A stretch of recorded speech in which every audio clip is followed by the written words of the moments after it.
Did you end up lending money to a narcissist? Did you have a toxic person in your life that you're like, hey, let me give you money? Now, at that moment, you probably didn't know they're toxic, but you noticed they were in need. They needed something, and it seemed like they needed something over and over and over again. You get to the place where you invest money into them, into a business venture, into helping bail them out, into a car loan, into apartment, all these kind of things, and you never get any money back. Like you never see a cent back. Maybe you're at the place where you feel like you've been taken advantage over and over and over by the same person or by multiple people. And as you start to look at it, you're like, these people might be narcissists. They might be people that are only consumed about themselves and are only viewing me as an easy payday, as a transaction, as just getting money from me. Well, what happens when you're at that point where you have loaned or given away a bunch of money and you're like, how do I actually get it back? Because now he's ghosted me.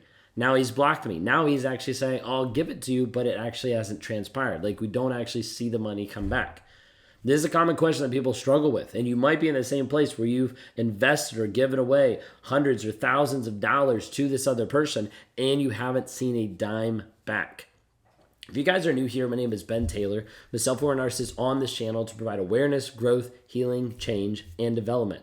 I tell people about narcissistic abuse, what it looks like, how it shows up, like different nuances about it. Oftentimes giving examples from my life or like what has transpired in my journey in learning about narcissism and the personality disorder that I struggle with on a day-to-day basis.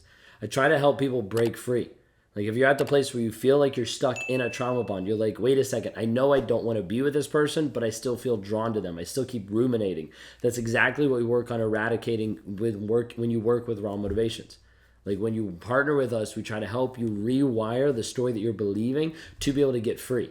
To be able to get free mentally and emotionally, not just physically, but mentally and emotionally, because you can move away, you can move across the world and still be stuck. And still be trauma bonded to another person. That's what we try to help break free.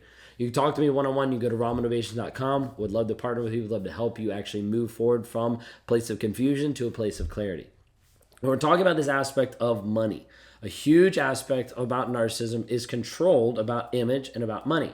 So a lot of times if they don't have to give you money or if they don't have to give money back to you, then it's okay. Because then they've either gotten something from you, it's been transactional, they can still interact with you in your life, but they don't have to lose money actually giving back. Okay, so a lot of times you'll give money to a narcissist and you'll get to the place where they've manipulated, they've used all your money, it's disappeared, and you can't get it back. Okay, so first off, how do we get here? What actually happened? Narcissists oftentimes use charm and manipulation. Like hands down, some of the biggest ways to be able to say like, hey, I want to convince you to give me money. Like a lot of times narcissists will be like, hey, I'm charming, I'm great, like this is what's going on, to try to manipulate you. Now there's been multiple ways that this has happened. One of the best ways I could say to be able to check out like a visual representation would be to watch the Netflix movie, The Tinder Swindler, where it actually talks about a guy doing like a Ponzi scheme, going from person to person to person, getting them to lend him money, getting them to take out credit cards in their name and send him money because of all these different things that were happening. Now, a lot of times narcissists will do the manipulation. They'll do it from a place of being a victim status. Like, I'm a victim, so I need your help. Sometimes this will activate different pieces inside you of empathy and sympathy, thinking that the person that you're with is someone that you can fix, is someone that you can support, is someone that you can help get on their feet. Now, sometimes there's a piece of that of like, okay, let me help get this person on their feet, but then it keeps going. And it keeps happening over and over and over again. You start to see a pattern of, wait a second, they're always coming back to me for money. They're always here, like trying to interact, trying to transaction stuff to be able to get end result of getting money from me. We see this happen time and time and time again, where a narcissist is the victim and you have to be the person, the one and only person that's able to save them. The problem is while you're saving them, they're actually leeching everything from you. A lot of times a narcissist is controlled about their version of what they want in the moment of money. I was talking to a client one time and she got to the place where he was draining her dry. Like she did not have any more money. She finally called him. She was like, this isn't going to work. Like I no longer have any money that you can use. Like you're overdrafting these things. I don't have the money coming in. This isn't going to work. And she wasn't even breaking off the relationship at that point. She was just saying the amount of money that you're spending can't work. When she got home, probably about 90 minutes later, he was already packing his bags and leaving. She's like, why are you leaving? He's like, oh, we're just not working out anymore. The whole thing was as soon as the money ran dry, he started to run because he wasn't in the relationship for the relationship or for her or anything like that. He was only in it for money. A lot of times narcissists will continue to future fake you of like, I'm going to pay you back. I'm going to work on this. All this stuff to try to keep the money coming. Then they're going to gaslight you to make you doubt your own memory of like, I already paid you back. What are you talking about? Like there's so many different nuances to it that gets you to the place where you've lent or you've given away a lot of money. And then they promise to pay you back and then it never actually happens. So where do we actually go with this? The hard truth of the matter is, unless there's a legal document that's binding the money that you're giving to another person, typically through an attorney or a bank or like something like that, unless there's a legal document, there's almost nothing you can do about it.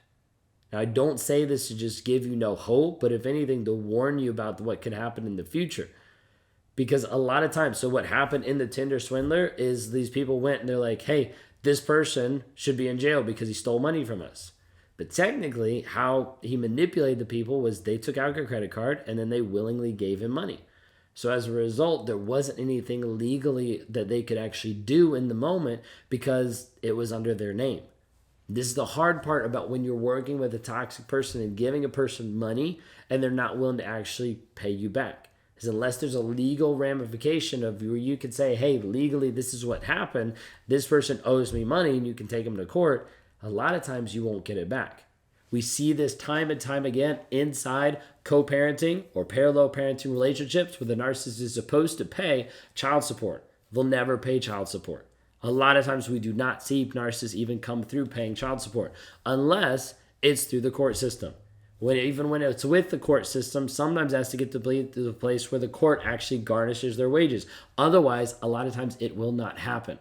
So you have to understand a narcissist is going to avoid anything they can do to pay you money.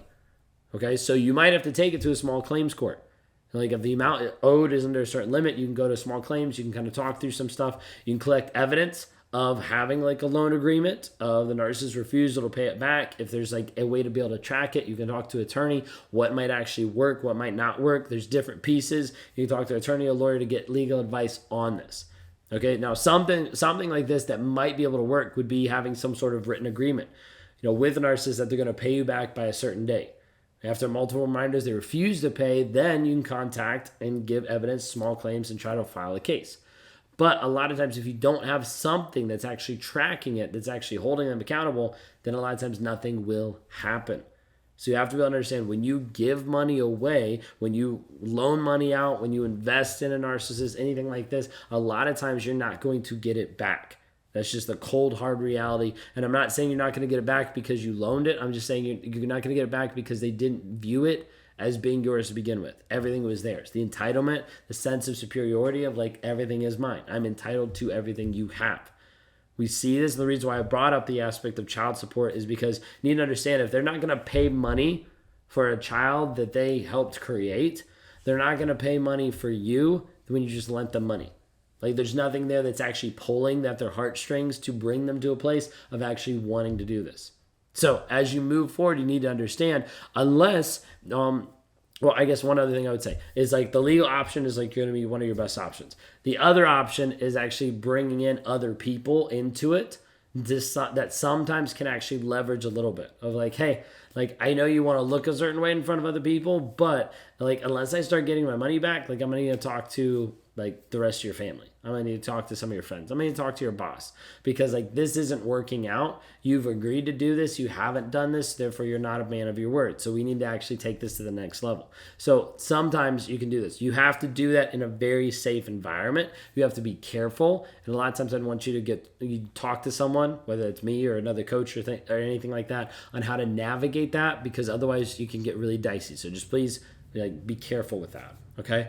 As you're moving forward, you need to learn to set clear boundaries and clearly communicate them to that toxic person.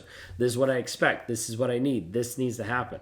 You need to definitely cut off financial ties. Like don't lend them any more money and start working on like how do you actually rebuild. Sometimes people get to the place where they're like, it is not worth the continued communication with this person, like, and the trigger and the trauma that comes from this person to get my money. I'm just going to call it a wash. I'm going to be like, forget this. I'm going to go start working, do the things I need to do to make the money back so I can continue moving on in my life. This is hard for a lot of people to do because a lot of people are like, but they won, but they got my money. There's a piece of it, yeah, they did. And part of it is a lesson learned. And as you move forward, it's then, okay, what do I actually do now to be able to move forward? If you can't get the money back, don't waste time, because a lot of times a narcissist will drag it out forever, saying that they'll pay you back next month, pay you back next month. A lot of times it's all a tool of manipulation to still engage with you and still keep you on the hook, still keep you stuck. If you want to talk more about it, get some more one-on-one personal advice, we can work through your individual situation. You can go to rawmotivation.com, click on the one-on-ones. Would love to help you move forward, break the trauma bond, help you to get money back if we can, like to try to be able to get to the place of saying like, hey, we can actually help you move forward in your healing journey. That's ultimately what we're looking for, is you being able to heal, you being able to grow, you being able to change. If you want to see what we do as far as like how we teach, how we start instructing people, how we break the trauma bond and move forward, you can go to escapetoxicity.com today. You can sign up for a 7-day challenge. That's $7. That's it. Lifetime access. You get access to the community there, all the different people that are going through the same course, understanding that you're not alone and you can be free. Check that out at escapetoxicity.com today.